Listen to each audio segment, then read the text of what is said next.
só fazer uma consulta. Quem estava no culto inaugural dessa igreja? Levante a mão. Pouca gente, né? Então, alguns de vocês, estou vendo aqui no culto inaugural, 3 ou 4, 5 no máximo. Tem mais um pessoal aqui, a Samara estava com certeza, Stephanie. Mas a maioria de vocês talvez não conheça. Pastor Marcos é o pastor da Igreja Batista Redenção, lá em São Paulo. Eu vou deixar ele se apresentar, fica mais fácil, eu não posso até esquecer alguma informação. Vou pedir para ele apresentar a sua esposa. Pastor Marcos, nós vamos orar por ele, ele vai trazer a mensagem nessa noite. Vamos pedir que Deus use ele para falar ao nosso coração, que ele seja um instrumento de graça. Pai, aqui está, neste momento do culto, o momento mais importante. Nós falamos muito para o Senhor e agora queremos ouvi-lo. Que o pastor Marcos seja um instrumento poderoso nas suas mãos, nos ensina aquilo que o Senhor preparou para essa noite. Que a sua palavra possa encontrar corações preparados, que abracem a verdade e possam aplicá-la à sua vida. Esconde o teu servo debaixo do teu poder, que ele receba toda a ousadia para falar o que o Senhor quer. Obrigado, nós oramos em nome de Jesus. Amém. Pastor Marcos, aí você regula aqui como é melhor para você. Obrigado.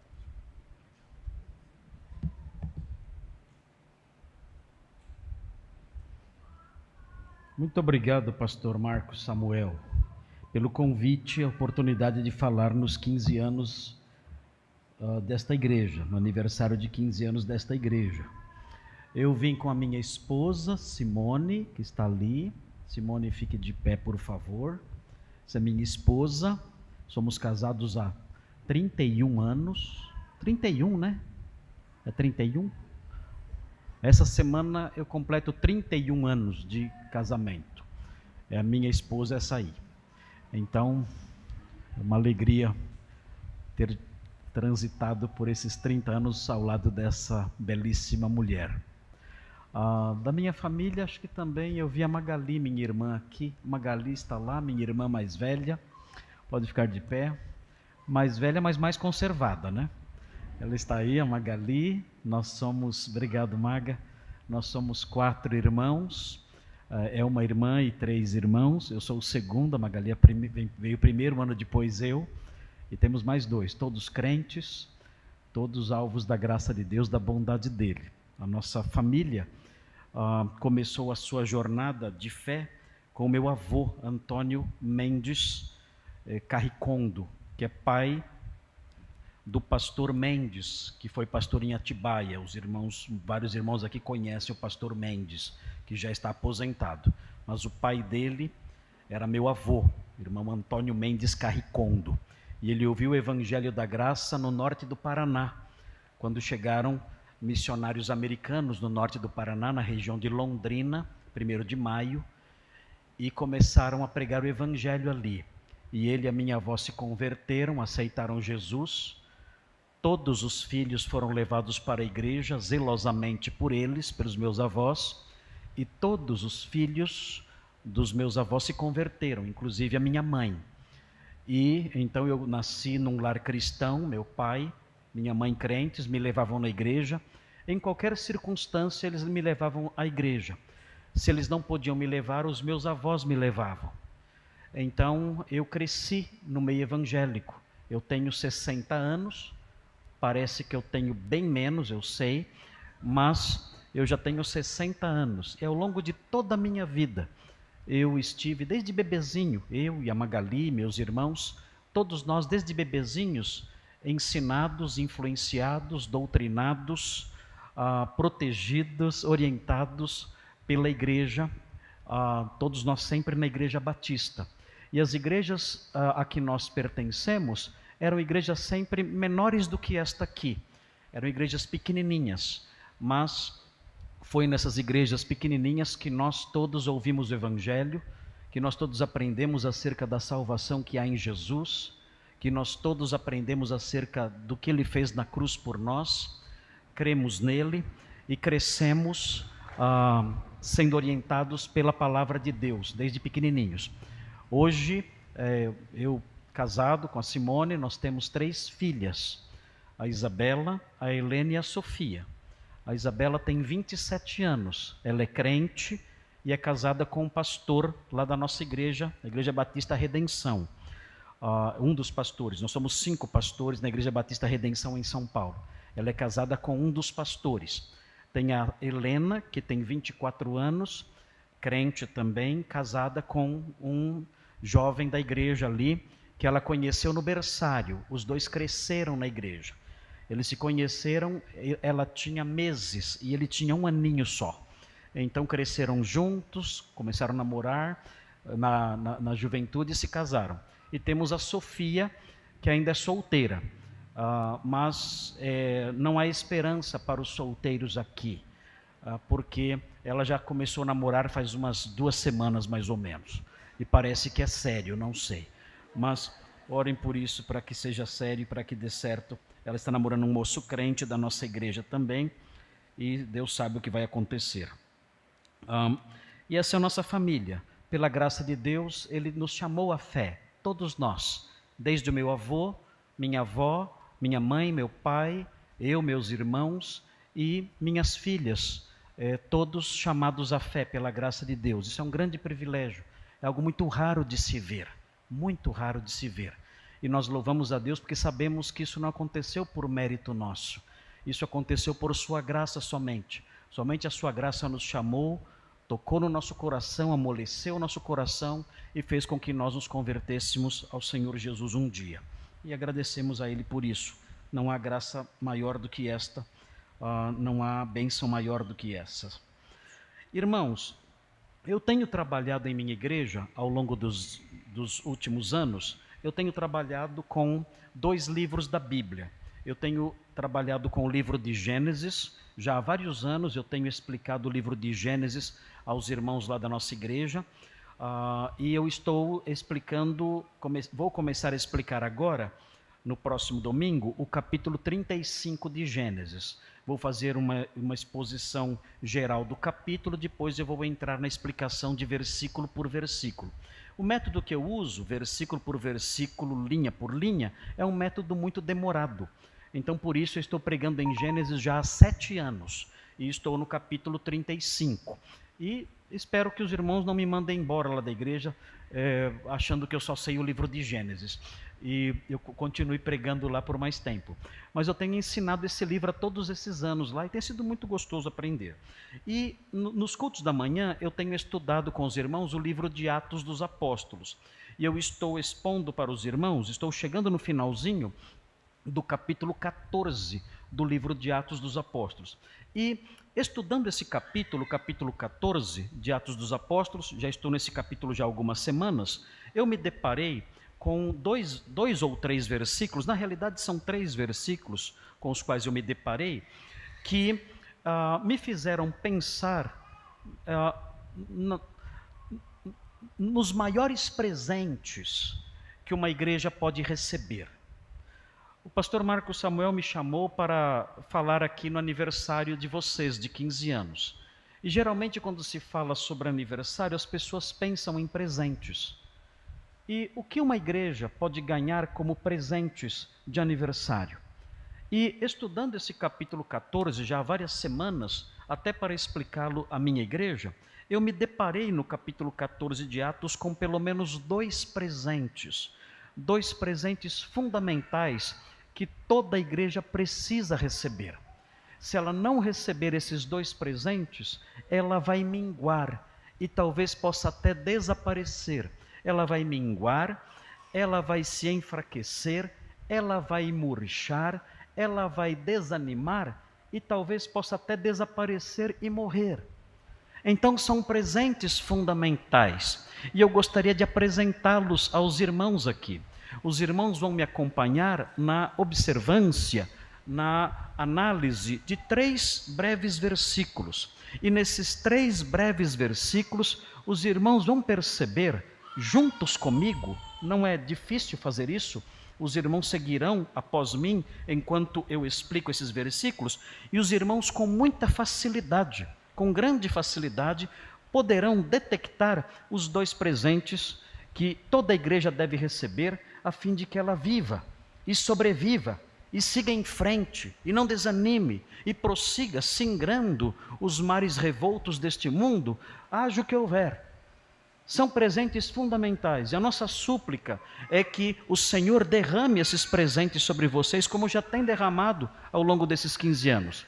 Que Ele continue a conceder sem parar, intensamente, continuamente, constantemente, esses 2 presentes sobre a vida de vocês. Que o Senhor levante homens, que o Senhor levante irmãos, que o Senhor levante pregadores, que o Senhor levante ministros da palavra, para que por meio dessas pessoas e por meio dos irmãos, do convívio dos irmãos, esses 2 presentes estejam sempre à mão de vocês e vocês possam desfrutar deles com muita alegria, com muito entusiasmo, com muita vibração. Vejam o que diz o texto de Atos 14, observem em Atos 14 os versículos 21 a 23. Eu não falei sobre esses versículos ainda na minha igreja, vou falar sobre eles, se o Senhor permitir, no próximo domingo, e também vou falar no próximo domingo sobre os versículos subsequentes, se o Senhor permitir. Mas aqui com os irmãos eu quero falar sobre esses 3 versículos, porque eles encerram, são versículos que encerram esses 2 presentes. Os 2 presentes estão consubstanciados nesses 3 versículos. Veja o que diz Atos, capítulo 14, versículos 21 a 23. Diz assim o texto: E tendo anunciado o evangelho naquela cidade e feito muitos discípulos, voltaram para Listra, e Icônio e Antioquia, fortalecendo a alma dos discípulos, exortando-os a permanecer firmes na fé e mostrando que através de muitas tribulações nos importa entrar no reino de Deus, e promovendo-lhes em cada igreja a eleição de presbíteros. Depois de orar com jejuns, os encomendaram ao Senhor, em quem haviam crido. Muito bem, são versículos fáceis de entender, não são versículos difíceis, mas para que os irmãos recebam uma luz maior na sua compreensão, na sua mente, quando leem esses versículos, é importante que eu situe os irmãos dentro da história que está sendo narrada aqui. Essa história, esse trechinho que lemos agora, ele se situa ao final da primeira viagem missionária do apóstolo Paulo. Os irmãos devem se lembrar, os irmãos que são habituados com a história do Novo Testamento, com a história bíblica, os irmãos devem se lembrar que a igreja de Jerusalém, quando a igreja de Jerusalém nasceu, essa igreja foi muito perseguida. A princípio não, mas depois de algum tempo, houve a eclosão de uma terrível perseguição que foi iniciada, teve o seu gatilho no apedrejamento de Estevão, que era um diácono e evangelista muito eloquente, muito corajoso. E ele, pregando o evangelho, despertou o rancor das pessoas e no final ele foi apedrejado terrivelmente, covardemente. Ele foi assassinado pelas autoridades de Jerusalém e pelo povo. Foi uma morte terrível, a morte de apedrejamento, mas foi assim que ele morreu. E depois que ele morreu, uma grande perseguição começou na igreja. E a igreja, então, ali, os irmãos ali, debaixo de tanto sofrimento, ali na mão dos seus algozes, os judeus, eles fugiram para diversas regiões. E um grupo de fugitivos, de cristãos fugitivos, tentando escapar das perseguições em Jerusalém, chegou na Síria, numa grande cidade da Síria, chamada Antioquia, Antioquia da Síria, não muito distante da Judéia.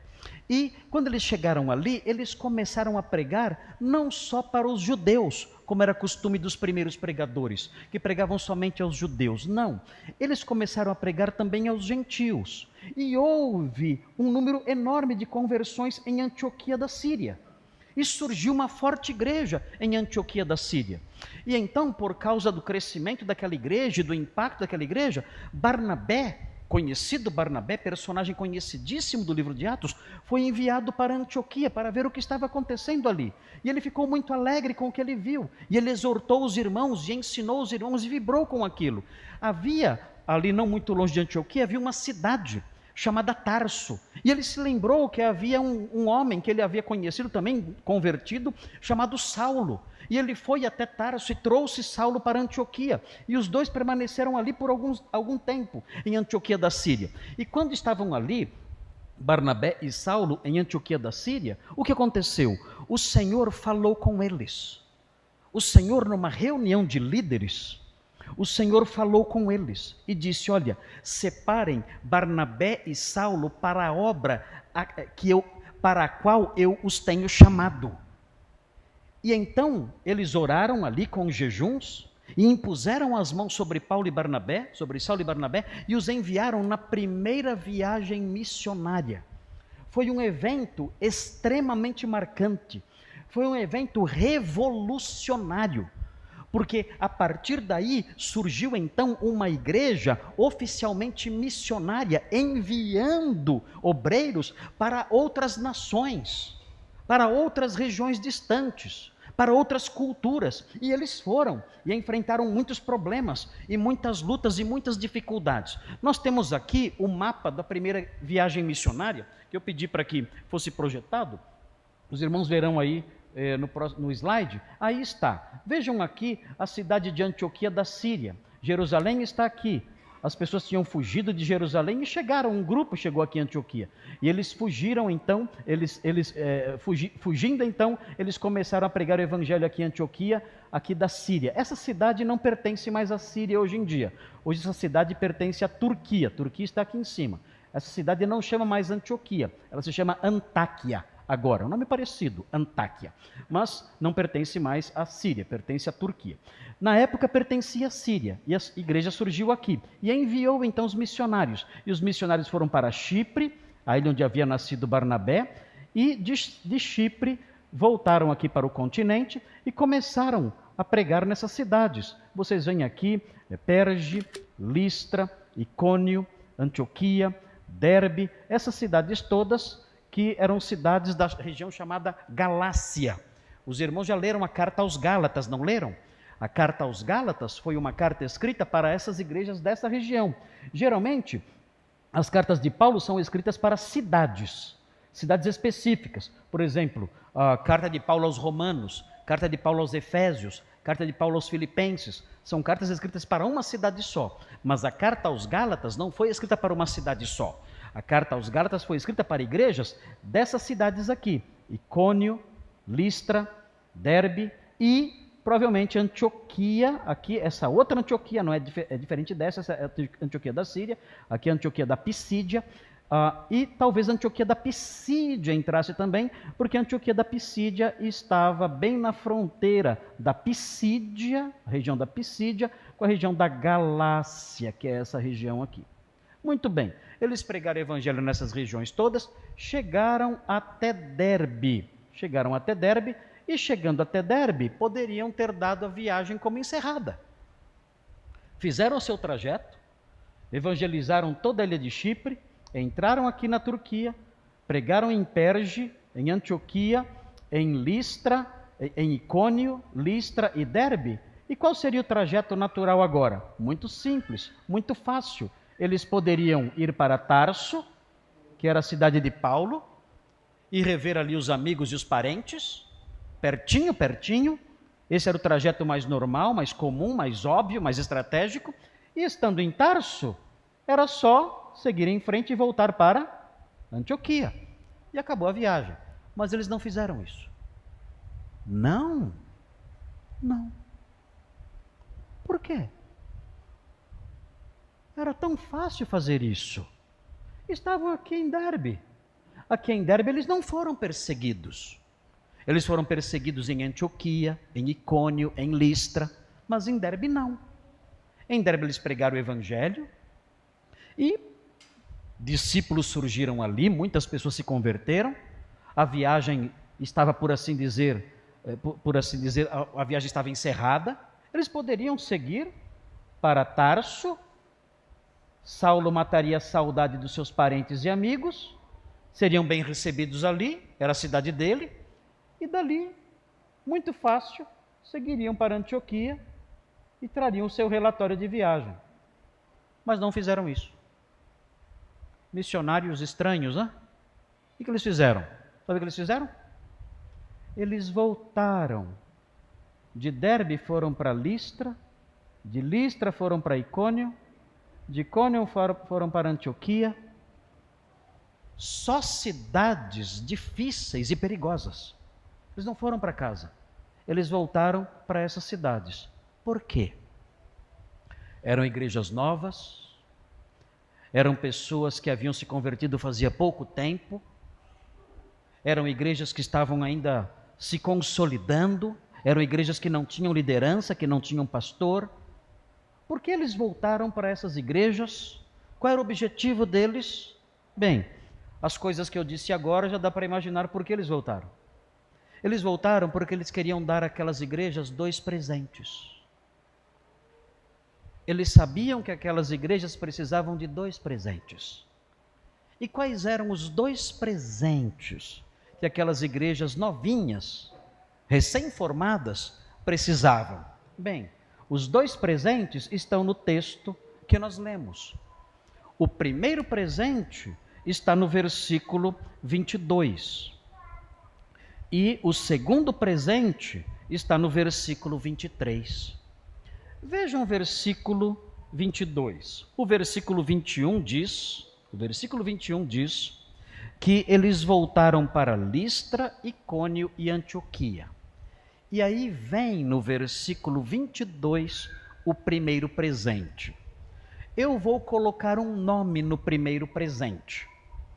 O versículo é desmembrado ou é desmembrável, dá para dividir o versículo para entendê-lo melhor, mas eu quero colocar um nome nesse presente.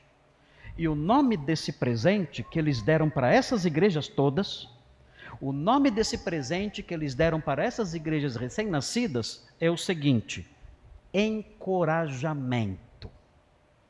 Esse é o nome do primeiro presente que eles deram para essas igrejas. Mas como é isso? Como é o encorajamento que eles deram para essas igrejas? Nós temos que aprender no versículo como foi esse encorajamento, porque a palavra encorajamento é muito vaga. A palavra que eu escolhi para dar nome ao presente é uma palavra muito geral. As pessoas podem pensar em encorajamento como certos jargões. Quando nós estamos tristes, alguém chega e dá um tapinha nas nossas costas e diz: não, fica calmo, a vida vai melhorar, as coisas são assim mesmo, eu já passei por isso. E chamamos isso de encorajamento. Mas quando nós falamos sobre encorajamento à luz desses versículos, não é disso que estamos falando. Não são palavras vazias que nós ouvimos até dos incrédulos. Os incrédulos têm suas palavras de encorajamento. Os incrédulos têm seus jargões. Os incrédulos vão dizer para você: olha, a situação está difícil, fique calmo, isso passa, a vida é assim mesmo, a fila anda, e as coisas são ditas assim para nós. Mas quando nós falamos sobre o encorajamento apostólico, a conversa é outra. E é sobre esse encorajamento que fala o versículo 22. O versículo 22 explica como é o encorajamento apostólico. Como é o encorajamento dado pelos servos de Deus? Como é o encorajamento que salva uma igreja? Como é o encorajamento que anima, que transforma, que faz com que uma igreja se mantenha de pé e siga em frente? É disso que o versículo 22 fala. Vejam então o que diz o versículo, observem com atenção. Diz assim, versículo 22, eles voltaram para Listra, Icônio e Antioquia, e o texto fala: fortalecendo a alma dos discípulos. Fortalecendo a alma dos discípulos. O que é isso? Como se faz isso? Muito simples. O que nós aprendemos dessa expressão, fortalecer a alma dos discípulos, é a prática de dar aos discípulos uma instrução mais profunda. Aqueles crentes eram novos convertidos, sabiam muito pouca coisa. O que eles sabiam? Eles sabiam os elementos básicos, elementares do Evangelho. Quais são os elementos essenciais do Evangelho? É muito triste. Hoje em dia os evangélicos não sabem nem isso. Eu pergunto para os evangélicos às vezes o que é o Evangelho, eles não sabem. É assustador. Eu fui fazer uma visita recentemente na casa de uma senhora dita evangélica, e eu disse a ela o seguinte, eu perguntei para ela o seguinte: a senhora conhece o Evangelho? E ela disse: olha, eu não sei ler direito. Não é isso que eu estou falando. Eu não estou falando sobre o livro, os livros, ainda que eles sejam importantes. Eu estou falando sobre a mensagem. A senhora entendeu a mensagem do Evangelho? Vejam, ela era evangélica. A senhora entendeu a mensagem do Evangelho? Ela disse: eu não sei o que o senhor quer dizer. E eu disse: olha, eu vou explicar para a senhora a mensagem do Evangelho. E expliquei então a mensagem do Evangelho, porque ela não sabia. Ela disse o seguinte para mim: eu acho que para eu ir para o céu e ser salva, eu tenho que fazer boas obras, ela disse para mim. Se eu não fizer boas obras, como é que Deus vai me aceitar? Irmãos, ela era uma evangélica, de uma igreja dita evangélica, e ela disse isso para mim. E eu disse: não, a senhora não entendeu o Evangelho. Note bem, as boas obras que a senhora valoriza tanto são de fato importantes. A Bíblia exalta as boas obras. O próprio Senhor Jesus vivia realizando boas obras. O apóstolo Paulo ensina boas obras. E quando nós lemos a carta de Tito, todos os capítulos da carta de Tito falam de boas obras. Então as boas obras são muito importantes, mas nós aprendemos no Evangelho que as boas obras não são capazes de salvar uma pessoa. Nós aprendemos no Evangelho que o que salva a pessoa é a fé em Jesus. E então, quando ela crê em Jesus e o recebe como seu único e suficiente Salvador, quando isso acontece, então o coração dessa pessoa é transformado. E essa pessoa então passa a fazer boas obras. Essa é a diferença. As boas obras não adquirem a salvação para você, mas as boas obras mostram que o Evangelho foi aceito por você e que você foi salvo, e o Evangelho transformou sua vida. A Bíblia diz, e eu li para ela, quando eu li isso para ela, ela se ajoelhou. Ela era muito religiosa. Quando eu abri a Bíblia e eu comecei a ler, ela ficou de joelhos. Ela falou: eu só ouço a Bíblia de joelhos. A senhora pode ouvir a Bíblia prostrada, se quiser, de ponta cabeça, plantando bananeira, não interessa. O problema é que a senhora, sem fé em Jesus somente, a senhora não será salva. Mas ela fez questão de ouvir a Bíblia ajoelhada. E eu li para ela: porque pela graça sois salvos, mediante a fé. E isso não vem de vós, é dom de Deus, não vem de obras, para que ninguém se glorie, diz o texto. Pois somos feitura dele, criados em Cristo Jesus para as boas obras. Mas notem, primeiro somos criados em Cristo Jesus. Primeiro somos salvos por Cristo Jesus, e depois vêm as boas obras, as quais Deus de antemão preparou para que andássemos nelas. E eu expliquei isso para aquela senhora evangélica. Ela não gostou do que eu falei, foi muito educada, mas não aceitou o que eu disse. Ela continuou crendo que para ser salva, ela tinha que fazer boas obras. Não tinha jeito, só o Espírito Santo para tocar no coração, para fazer a pessoa entender o Evangelho, não tinha jeito. Expliquei, li o texto, expliquei de novo, mas ela se manteve ali, dura, crendo que a salvação é pelas obras. Notem, parece que isso não aconteceu com as igrejas de Icônio, Listra, Derbe, Antioquia, parece que isso não aconteceu com eles. Parece que eles entenderam os elementos básicos do cristianismo, e eram crentes mesmo. Eles entenderam que a salvação era só pela fé em Jesus, sabiam disso, mas eles precisavam de um fortalecimento de fé. E o que era o fortalecimento de fé? Era uma instrução mais profunda. Então, Paulo e Barnabé voltaram para as igrejas, para encorajar os irmãos. Como? Dando a eles uma instrução mais profunda, para que eles entendessem melhor a sã doutrina. Porque Paulo e Barnabé sabiam, se eles não entenderem a sã doutrina com mais profundidade, eles terão uma fé fraca. Se eles conhecerem somente os rudimentos da fé, os elementos básicos, iniciais da fé, eles serão fracos espiritualmente. Eles precisam de mais. eles precisam ser instruídos, eles têm que aprender mais, eles têm que conhecer melhor a doutrina cristã, a doutrina apostólica, e isso vai fortalecê-los. Irmãos, não acreditem que o conhecimento da sã doutrina é inútil. Não pensem nisso, nunca. Há um jargão no meio evangélico que diz assim: a letra mata. Se você estudar doutrinas, você vai morrer espiritualmente. Irmãos, quem inventou isso foi o diabo. Lá no mais profundo inferno, ele inventou essa mentira. Porque o que nós aprendemos na Bíblia é o oposto, é o avesso disso. O que fortalece o crente é o conhecimento mais profundo da verdade. E isso vem pelo aprendizado. Os apóstolos voltaram para aquelas cidades, ensinando, fortalecendo a fé dos discípulos, por meio da instrução de um ensino mais profundo. E não somente isso, vejam o que eles fizeram também. Vejam, na sequência, eles fortaleceram a alma dos discípulos, implícito aqui o ensino mais profundo. Continuando, eles exortaram os discípulos a permanecer firmes na fé. Uma outra forma de agir que eles adotaram. Eles exortaram aqueles irmãos para que eles não abandonassem a fé. Agora vejam, o que significa exortar? Exortar é admoestar, é dizer, olha, não abandonem a fé.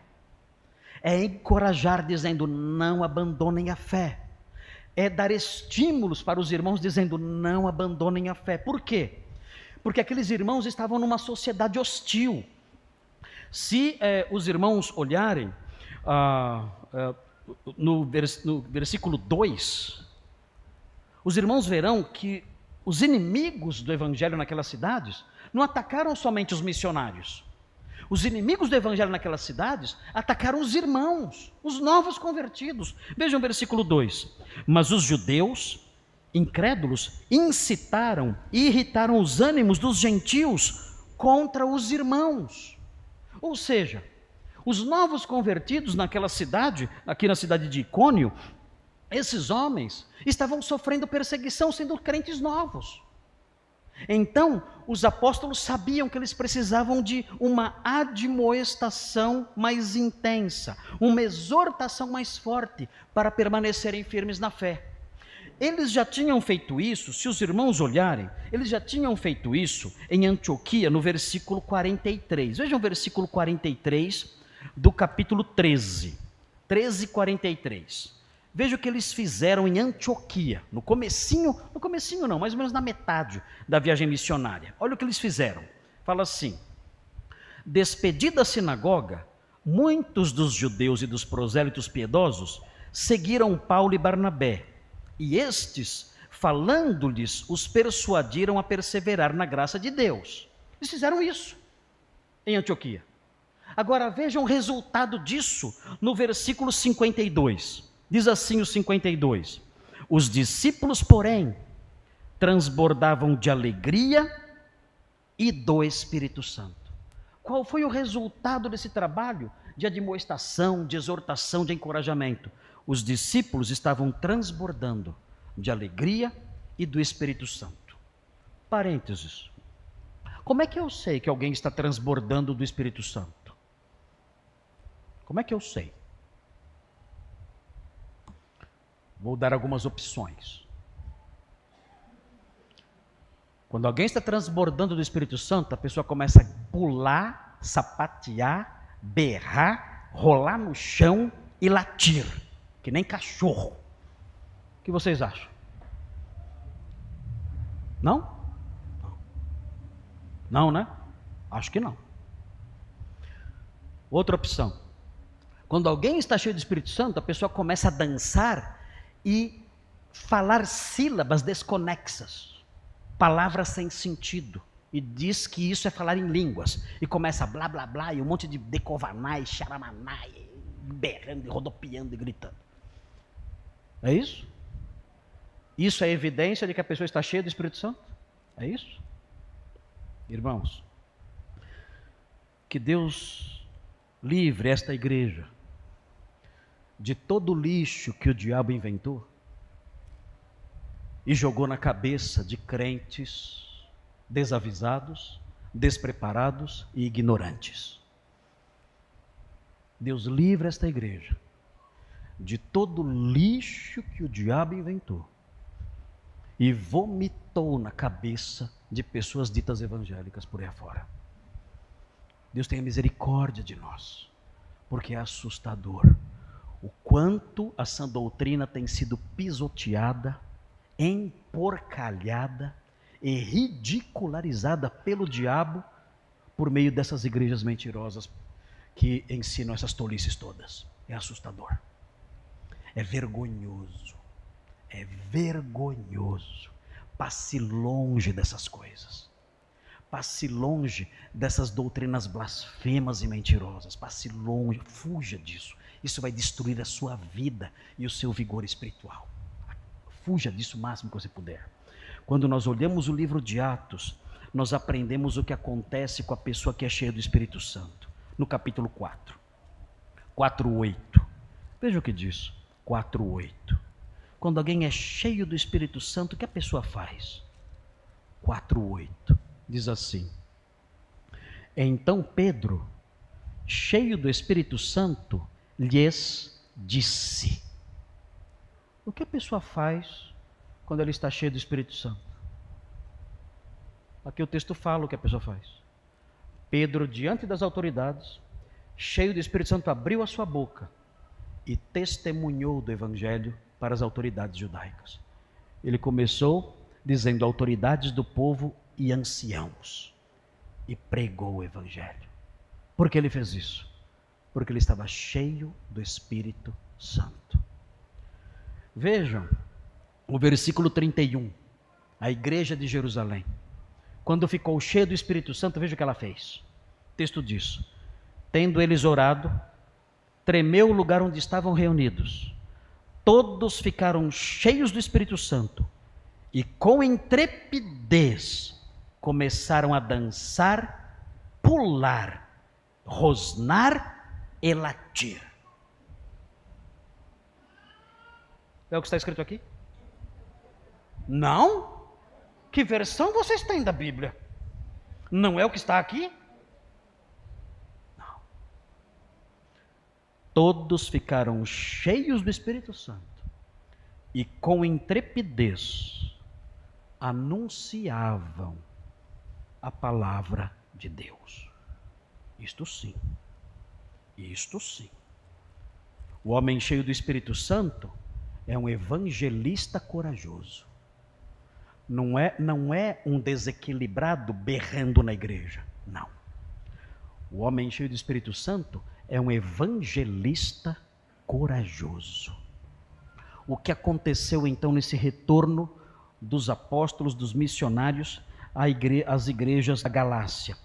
Eles voltaram para aquelas igrejas e eles fortaleceram a fé dos discípulos, dando a eles um ensino mais profundo sobre a fé. Eles encorajaram aqueles discípulos para que permanecessem firmes, porque sabiam que isso produziria plenitude espiritual, isso produziria um testemunho vibrante. E mais, o texto diz, na sequência, o texto diz o seguinte, no versículo 22, e mostrando que através de muitas tribulações nos importa entrar no reino de Deus. Aqui o texto não está dizendo que para ir para o céu tem que sofrer, não é isso. Mas o texto está dizendo que o caminho do salvo é um caminho de sofrimentos. Então eles disseram isso àquelas igrejas: olha, não estranhem o sofrimento que vocês enfrentam por causa da fé. Porque a coroa é precedida pela cruz. Foi assim com Jesus. Jesus passou pela manjedoura, pela cruz, e depois veio a coroa. Conosco é assim também. Nós nascemos em Cristo, temos a nossa manjedoura, depois passamos pela nossa cruz, depois vem a coroa. Esse é o trajeto cristão. E os apóstolos então disseram isso àquelas igrejas: vocês têm que aprender que o caminho para o céu, a pessoa não é salva porque sofre. Jesus já sofreu para que fôssemos salvos, mas o caminho para o céu é marcado por sofrimento. Você vai ser perseguido pelos seus amigos. Você vai ser perseguido pela sua família. Você vai ser perseguido pelo seu cônjuge. Você vai ser perseguido pelos seus pais. Você vai ser perseguido pelos seus filhos. Você vai ser perseguido pelas pessoas que você mais ama. Você vai ser perseguido no trabalho, na escola, na faculdade, no seu condomínio, na sua vizinhança, em qualquer lugar. Você vai ser perseguido e você deve saber disso. Essa perseguição toda, esse sofrimento todo, você deve saber. Isso precede naturalmente a glória. Todos os que querem viver piedosamente em Cristo serão perseguidos. Todos aqueles que chegaram ao céu pela fé em Jesus trilharam o caminho da dor. E vocês devem saber isso, irmãos de Icônio, irmãos de Listra, irmãos de Antioquia, vocês devem saber disso. E então, aqueles apóstolos, voltando por essas cidades, deram esse presente àquelas igrejas. O primeiro presente que eles deram encorajamento. Deram ensino maior, deram palavras de admoestação e mostraram: tudo que vocês passam é algo que precede a glória. Todas as igrejas precisam desse presente. Vocês, aos 15 anos de existência, precisam desse presente. Nós estamos em dias difíceis,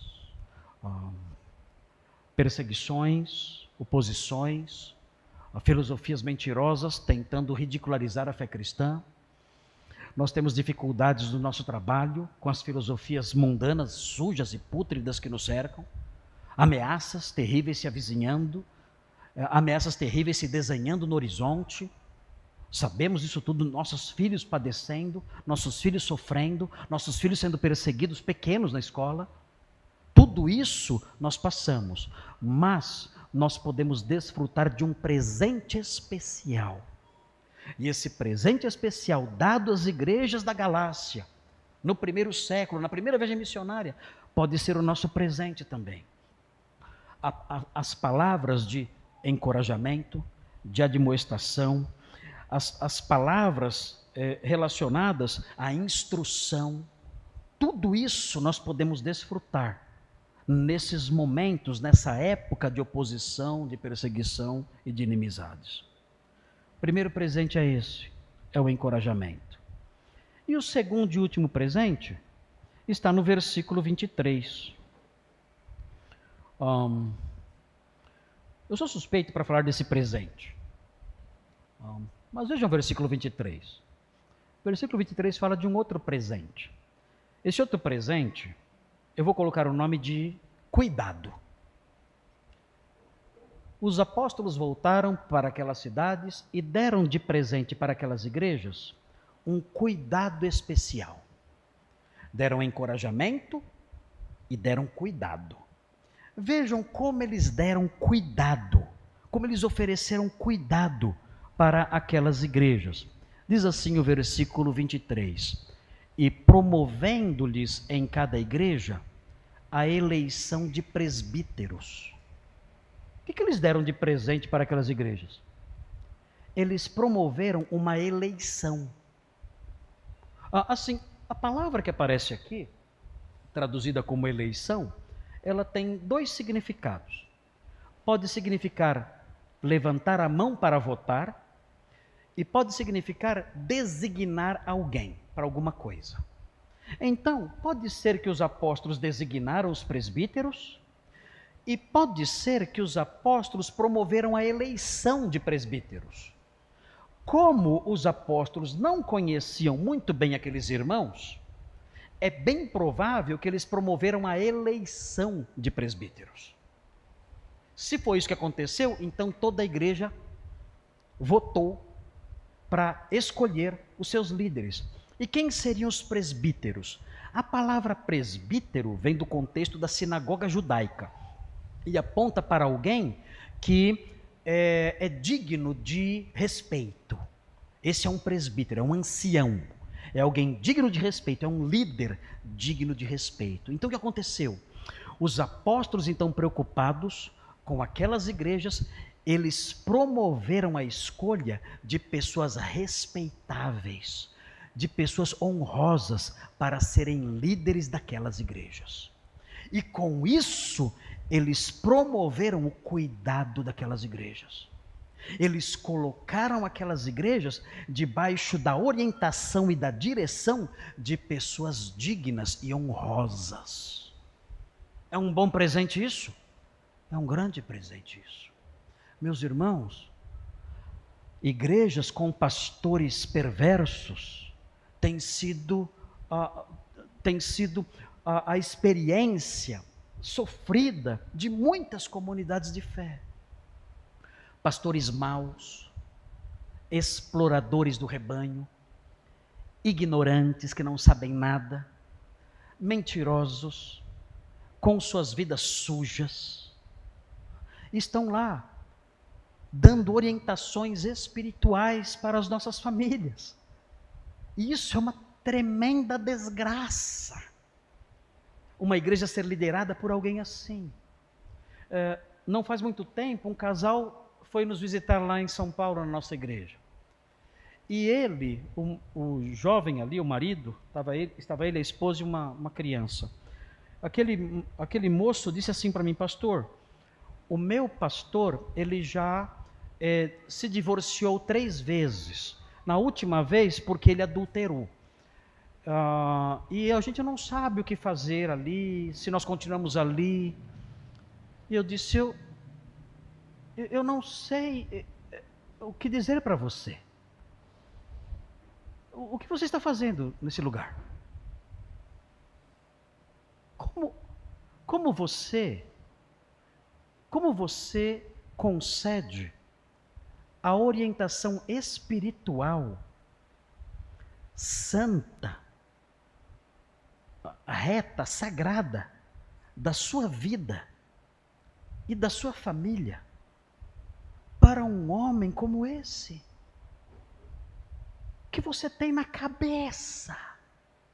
O que você tem na cabeça? Como você pode confiar a essa pessoa? Uma pessoa suja, uma pessoa imunda, um porco.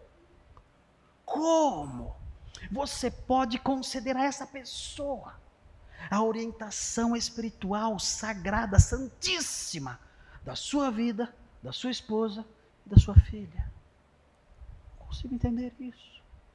É impossível para mim entender isso. Ser orientado por alguém assim, ser pastoreado por um indivíduo como esse, ser dirigido espiritualmente por uma figura desse tipo, é a pior desgraça que pode recair sobre alguém. Meu Deus! Como você não pode enxergar isso? Como você não pode ter sensibilidade, sensatez mínima para perceber essas coisas? Ele não gostou do que eu disse e foi embora. Eu sou o pastor mau. Na cabeça dele, o pastor mau sou eu, não o outro. Talvez porque as pessoas de hoje em dia estejam procurando mestres segundo as suas próprias cobiças. Se meu pastor faz, por que eu não posso fazer também? É conveniente ter um pastor perverso para os perversos. Mas para os santos, isso é uma grande desgraça. E os apóstolos souberam disso, sabiam disso. E eles disseram: essas igrejas nasceram agora, e nós vamos dar a essas igrejas um presente especial. E que presente especial daremos a essas igrejas? Nós vamos dar a essas igrejas homens honoráveis, presbíteros, pessoas dignas de respeito. Essas pessoas vão governar essas igrejas. E o texto prossegue dizendo que eles oraram com jejuns pelos pastores e os encomendaram ao Senhor, ou seja, deixaram a igreja e os líderes nas mãos de Deus. em quem haviam crido. Eles se reuniram então, todos juntos. A cena deve ter sido linda. Os pastores recém-escolhidos. E eles oraram dizendo: Senhor, nós colocamos nas suas mãos a vida desses homens. E colocamos nas suas mãos a vida desses irmãos que nasceram de novo agora, que são novos convertidos. Nós colocamos nas suas mãos. Nós temos que ir embora. Nós somos missionários itinerantes, nós não podemos ficar aqui. Nós temos que voltar para Antioquia da Síria. Nós temos que abandonar esse grupo, mas nós queremos deixar esse grupo em suas mãos. Mas nós vamos deixar esse grupo em suas mãos com 2 presentes. Primeiro, nós vamos encorajá-los. Segundo, nós vamos dar cuidado a eles por meio dos presbíteros. Esses 2 presentes representam tudo o que uma igreja precisa. As igrejas não precisam de estratégias mundanas para atrair incrédulos, como muitas estão fazendo. Elas não precisam disso. Nós não precisamos de estratégias mundanas para atrair incrédulos. Não precisamos disso e não queremos isso. Nós não precisamos de cultos cheios de diversão e entretenimento. Nós não precisamos de palhaços no púlpito, contando piadas e levando o povo às gargalhadas. Nós não precisamos disso. O mundo já tem seus palhaços. Nós não precisamos disso. Nós somos o povo de Deus. Nós não precisamos de lições de autoajuda. Você é maravilhoso. Você não é nada de maravilhoso. Você é um pecador perdoado. Sem a graça de Deus, você é um pecador perdido. Você não precisa, nós não precisamos de autoajuda e de enaltecimento do ego. Nós não precisamos disso. Agora estão se multiplicando as igrejas coaches. E a mensagem é sempre essa: você é a menina dos olhos de Deus. Você tem o mesmo valor que Jesus. Mentiras, mentiras, mentiras e mentiras. Tudo para atrair multidões e explorar os ignorantes. Nós não precisamos de lições de autoajuda e de enaltecimento do ego. Nós não precisamos de patrimônio rico e luxuoso. Não precisamos. Não precisamos de um patrimônio marcado por luxo, por conforto, nada disso. Não precisamos disso. Nós não precisamos de cultos cheios de efeitos especiais, gelo seco, luzes brilhando. Não. Dançarinos e dançarinas, dançarinos afeminados saltitando pelo púlpito. Não precisamos disso. Não queremos isso. Temos nojo disso. Temos nojo disso. Detestamos essas coisas. Não queremos essas coisas. Rejeitamos, repudiamos. Isso nos dá nojo. O que nós precisamos, os maiores presentes de que nós precisamos são 2 apenas. Nós precisamos do encorajamento apostólico. Disso precisamos. Do conhecimento profundo da sã doutrina. Da admoestação a permanecer firmes na fé. Da lembrança de que o caminho para o céu de Deus é um caminho marcado por dores. Precisamos dessas coisas, do encorajamento que procede dessas palavras. E precisamos do cuidado terno de pastores dedicados. Precisamos do cuidado terno do nosso Deus que nos protege por meio dos seus ministros santos. Disso precisamos. Isso temos que buscar. Esses são os 2 presentes de que uma igreja precisa. A igreja que tem esses 2 presentes tem tudo. A igreja que não os tem, ainda que tenha prédios e cultos chamativos e efeitos especiais e grandes programas e calendários, a igreja que não tem essas 2 coisas não tem nada. É apenas uma instituição de natureza religiosa e nada mais do que isso. Nós temos que orar pela nossa igreja aqui em Bragança Paulista, a fim de que o Senhor continuamente conceda a essa comunidade de fé, a esse grupo de eleitos santos de Deus, conceda a esses irmãos continuamente o encorajamento apostólico e o cuidado pastoral. Oremos. Santo Deus, muito obrigado por esses versículos que lemos. Queremos pedir que o Senhor nos abençoe, para que não nos deixemos levar pelas futilidades que o meio evangélico inventou. Ajuda-nos, Senhor, e não permita que esta igreja se deixe levar por essas coisas, mas que busquemos aquilo que os apóstolos ofereceram àquelas igrejas nascentes da Galácia. Que busquemos esses presentes, o encorajamento apostólico, santo, procedente do conhecimento profundo da verdade, procedente da admoestação sagrada dos homens de Deus, procedente, ó Deus, da visão de que temos um caminho difícil que trilhar. Dá-nos, ó Deus, esse presente, esse tipo de encorajamento, e concede-nos, ó Deus, o cuidado pastoral eterno que o Senhor dirige por meio dos seus servos ao seu povo redimido.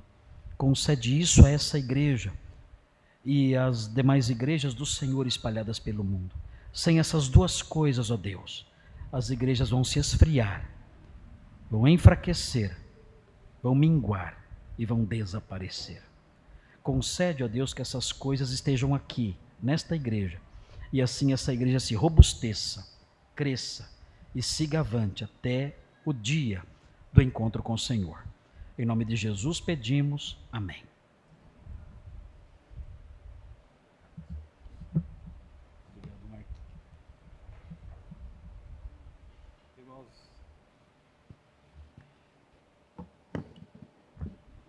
Irmãos, nós vamos passar o vídeo que não deu aquela hora, um vídeo curtinho contando um pouquinho da história aqui da igreja em Bragança. Então, se você não conhece a nossa história, está aí, e aí você pode aprender um pouco mais. Vamos ver? Vamos lá, Thiago?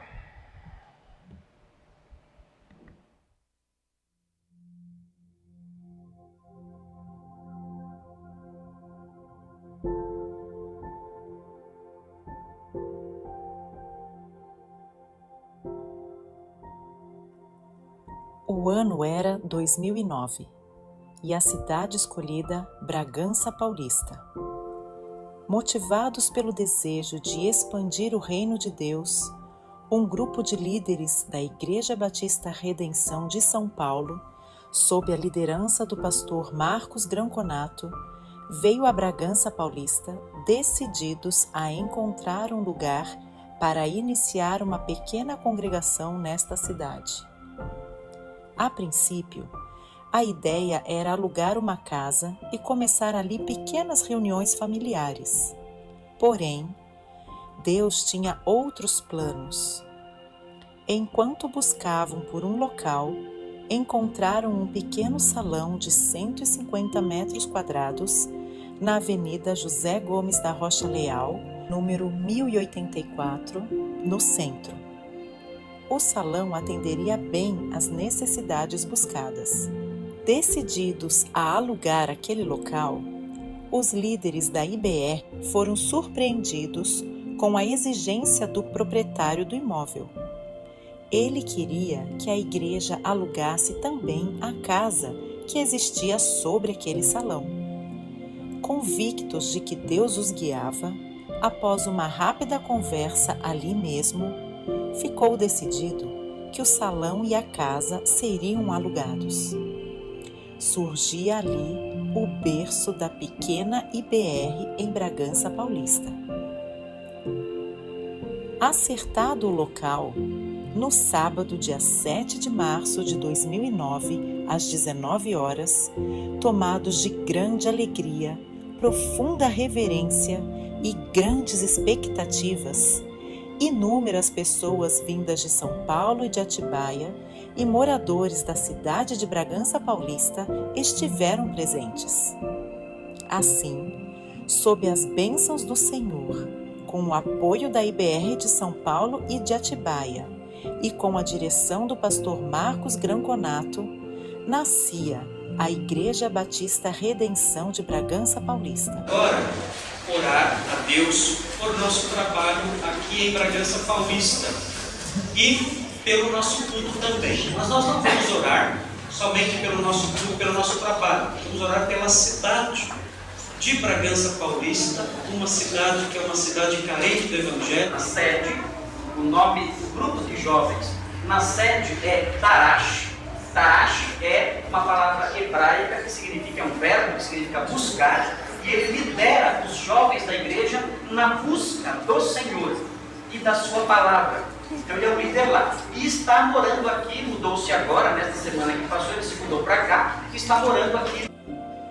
Havia esperança e principalmente a convicção de que Deus os guiava nesta empreitada. Os primeiros anos não foram nada fáceis, mas mesmo enfrentando forte oposição, estavam convictos de que Deus ia à frente. Em dezembro de 2016, devido ao crescimento da igreja, precisávamos de um novo espaço. Oramos a Deus e Ele nos conduziu para um novo prédio na mesma avenida, no número 442. Dessa vez, os proprietários foram muito bondosos, aceitando a proposta para que a igreja pudesse alugar o prédio. Com a bênção de Deus, tivemos o primeiro culto no novo prédio em 29 de janeiro de 2017, às 18 horas. Local este que estamos até o momento. E assim, o trabalho do Senhor seguiu firme e adiante, alcançando dia a dia vidas que foram transformadas. Hoje aqui estamos. São 15 anos completos. Não podemos dizer que chegamos à maturidade. Há muito ainda por fazer e pedimos a Deus que nos ajude. Temos que melhorar sempre e nossa oração é para que Deus faça isso. Ao olhar para trás, só temos que agradecer ao Senhor por tantas bênçãos imerecidas. Vidas salvas, casamentos fortalecidos, verdades ensinadas, crianças guiadas e irmãos edificados. Louvado seja o Senhor! Jamais chegaríamos aqui sem sua maravilhosa ajuda e proteção. Somos uma igreja jovem. Com toda certeza, estamos sendo aperfeiçoados na imagem daquele que nos salvou. Obrigado, Senhor. Que mais e mais vidas possam conhecer a verdade através de nós. Usa-nos, transforma-nos, edifica-nos. Faça tudo para a tua glória. E jamais nos deixe esquecer a verdade de que quem serve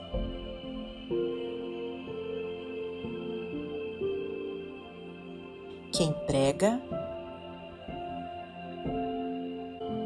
e quem crê não faz isso em vão. Nosso reino não é deste mundo. Somos estrangeiros e temos uma missão. Queremos testemunhar a verdade aqui e por toda parte. Irmãos, guardemos no coração as palavras que o apóstolo Paulo disse. Graças a Deus que nos dá vitória sobre o pecado e sobre a morte, por meio de nosso Senhor Jesus Cristo. Portanto, meus amados irmãos, sejam firmes e inabaláveis e sempre abundantes na obra do Senhor, sabendo que no Senhor o nosso trabalho não é em vão. Amém. Parabéns, Igreja Batista Redenção de Bragança Paulista. Obrigado a todos que tornaram esse trabalho possível.